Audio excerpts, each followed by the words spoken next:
მოგესალმებით ძვირფასო მეგობრებო, დადგა ფაშიზმზე გამარჯვების მე-80 წლის თავი.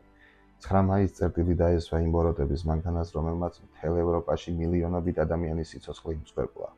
რომ არა წითელი არმია და ასევე მოკავშირეები, არავინ იცის ბოროტების მანქანა კიდევ რამდენ უბედურებას მოუტანდა კაცობრიობას. საინტერესოა რა როლი ჰქონდა საქართველოს და ქართველებს ამ დიდ განმანთავისუფლებელ მოძრაობაში. იმედია არავის დავიწყებია ის ფაქტები, რომ ამ იდეაში, რომელსაც ერქვა ფაშიზმზე გამარჯვება, 700,000-მა ქართველმა მიიღო მონაწილეობა.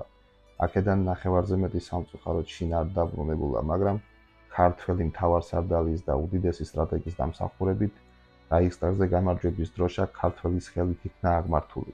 სამწუხაროდ ბოლო დროს ფაშიზმმა კვლავ იჩინა თავი, უბრალოდ სულ სხვა ფორმით, ანუ რეინკარნაცია განიცადა ნეოლიბერალიზმის სახით.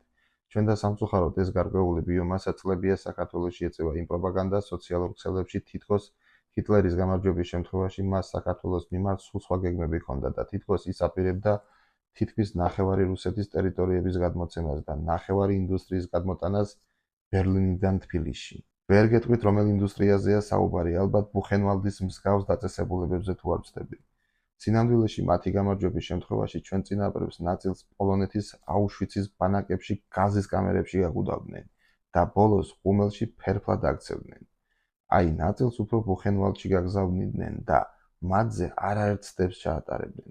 ეს იმიტომ მოხდებოდა, რომ ჰიტლერის პირველი მტერი მაშინ ქართველი იყო და მაშინდელ საბჭოთა კავშირს გენიოსი ქართველები მართავდნენ. ასე რომ ნუ მოგატყუებთ ის ილუზია, თითქოს ვერმახტი მიუნხენის ლუდს მოგართმევდათ მათი გამარჯვების შემთხვევაში.